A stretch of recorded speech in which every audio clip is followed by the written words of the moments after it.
Hello friends, lunch பாக்ஸில் இன்றைக்கி நம்ம பார்க்குற ஒரு சிம்பிளான டேஸ்டியான மெனு தாங்க. அதாவது வெண்ணெய் போட்ட தயிர் சாதம்.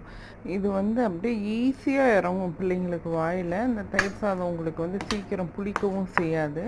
ஃபஸ்ட்டு சூடான சாதத்தில் வெண்ணெய் ரூம் டெம்பரேச்சரில் வச்சுருந்து அதை போட்டுட்டு நல்லா கொஞ்சம் உப்பு போட்டு இப்படி மசிச்சிடணும்.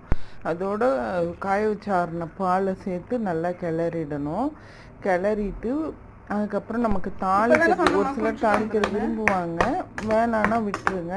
கொஞ்சம் தாளித்து கொட்டிட்டு தயிர் இருக்கு இல்லையா, நான் இந்த தாளிக்கிறதுக்கு கடுகு சீரகம் போட்டு பச்சை மிளகாய் கருவேப்பிலை இஞ்சி துருவி போட்டிருக்கேன். உங்களுக்கு தாளிக்கிறது வேணான்னா நீங்கள் ஸ்கிப் பண்ணிவிடுங்க. அப்புறம் ஒரு துளி, இதுக்கு மேலே போடக்கூடாது தயிர், இந்த அளவுக்கு போட்டால் போதும். அவ்வளோ சுவையாக இருக்குங்க.